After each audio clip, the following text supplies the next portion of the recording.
जय माताजी। हूँ ममता गोस्वामी। मारी चेनल ममतानी रसोई में आज આપણે બનાવશું ઘઉંના લોટની સેવ।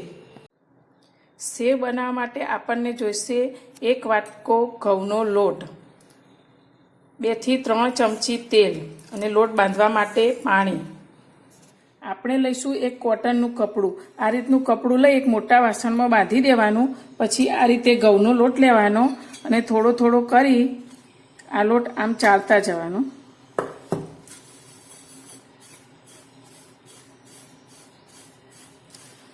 આ ઘઉંનો લોટ થોડો થોડો કરી ચાળી લઈશું। આ લોટ આમ રીતે ચાળવાનું કારણ એ છે કે આ લોટ એકદમ ઝીણો સરસ થઈ જશે। આપણે સીધો લોટ લઈ લઈશું જે રોટલીનો, તો તે સેવ એકદમ સરસ સુંવાળી નહીં બને। તો આ રીતે લોટને ચાળી લેવાનો એટલે એકદમ ઝીણો સરસ લોટ તૈયાર થશે।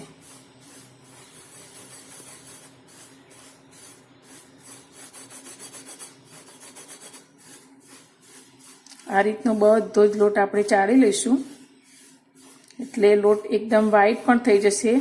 જે રીતે આપણે મેદાનો લોટ હોય તે રીતનો એકદમ ઝીણો લોટ થઈ જશે।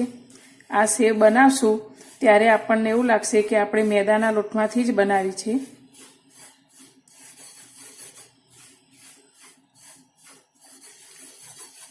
આ રીતે બધો જ લોટ ચાળી લઈશું। હવે એક વાસણમાં આ લોટ લઈ લઈશું। પછી તેમાં થોડું થોડું પાણી રેડી લોટ બાંધશું। પાણી થોડું થોડું ધીમે ધીમે જ રેડવાનું। આ લોટ આપણે એવો બાંધશું કે એકદમ કઠણ પણ ના રહે અને એકદમ ઢીલો પણ ના રહે। તેથી ધીમે ધીમે થોડું થોડું જ પાણી રેડશું। આ રીતે થોડું થોડું પાણી રેડતા જઈશું અને લોટને બાંધતા જઈશું।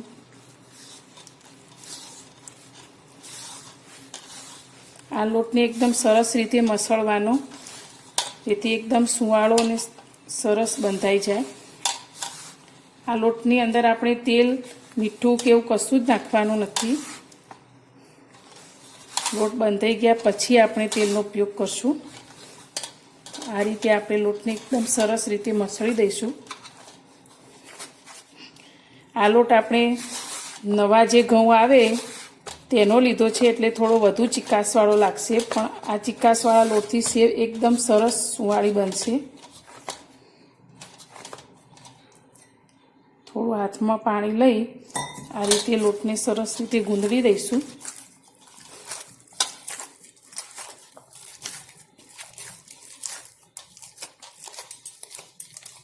આ રીતે બધો જ લોટ સરસ રીતે બાંધી દઈશું।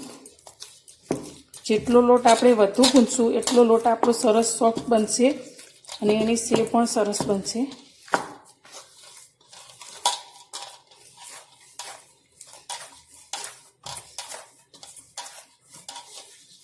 હવે તેમાં 1 ચમચી તેલ લઈશું।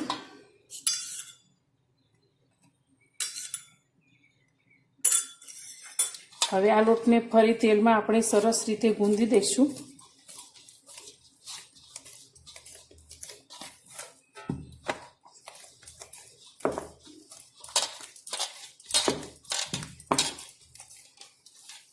આ રીતે સરસ રીતે ગૂંદવાનો કે લોટ એકદમ સરસ સોફ્ટ બની જશે।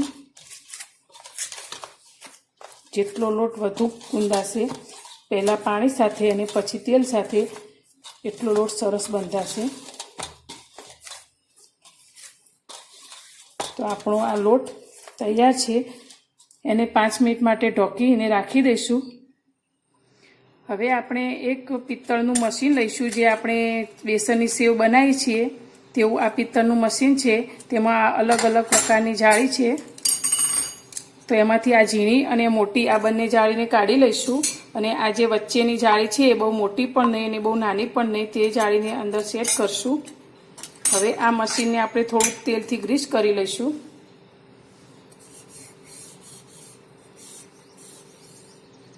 બંને સાઈડથી ગ્રીસ કરી લઈશું।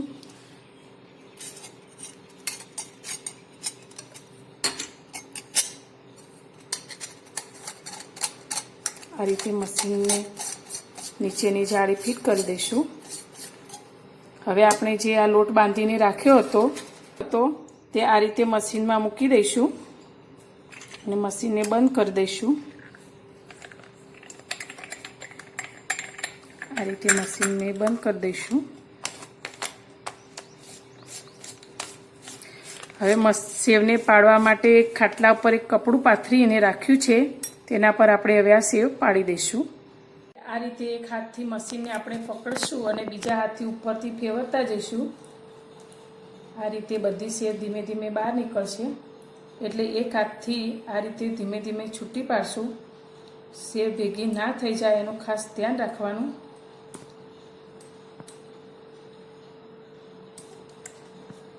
આ રીતે આપણે છૂટી છૂટી સેવ પાડશું।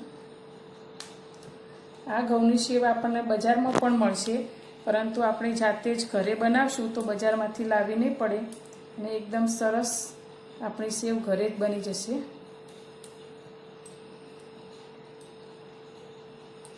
આ રીતે બધી સેવ પાડતા જઈશું।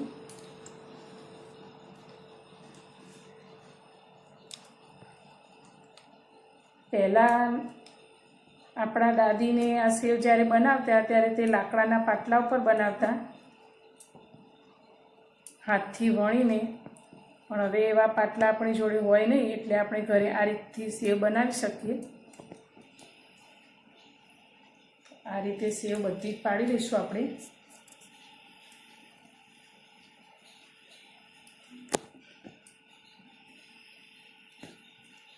તમે જોઈ શકો છો આપણી સેવ એકદમ સરસ છૂટી છૂટી પડી છે। જો લોટ આપણો ઢીલો હશે તો આપણી સેવ એકદમ ફટાફટ જ નીચે પડી જશે, અને ભેગી એવો બાંધ્યો હશે તો આપણી સેવ આ રીતે એકદમ સરસ છૂટી પડશે।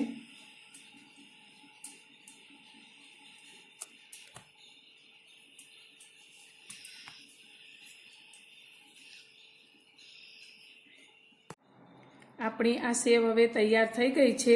હવે એને થોડી વાર સુકાવા દઈશું। જો પંખાની હવાથી સુકાશે તો એ 2 થી 3 કલાકમાં સરસ સુકાઈ જશે, અને જો તડકે સુકવશું તો 1 કલાકમાં સુકાઈ જશે। તો હવે આ તડકામાં સુકવવા દઈશું। સુકાઈ જાય પછી હું તમને બતાવીશ કે આપણી આ સેવ કેવી બની। હવે આપણી આ સેવ સુકાઈને તૈયાર થઈ ગઈ છે। તો આપણી આ સેવ કઈ રીતે બનાવીને ખાઈ શકાય, આ સેવ આપણે 2 રીતે બનાવશું, પરંતુ તે બનાવશું હવે પછીના વિડીયોમાં। તો મારી આ સેવ બનાવવાની રીત તમને સારી લાગી હોય તો મારા વિડીયોને શેર કરજો, લાઈક કરજો, અને આગળનો આ સેવનો વિડીયો જોવા માટે મારી ચેનલને સબસ્ક્રાઈબ કરજો।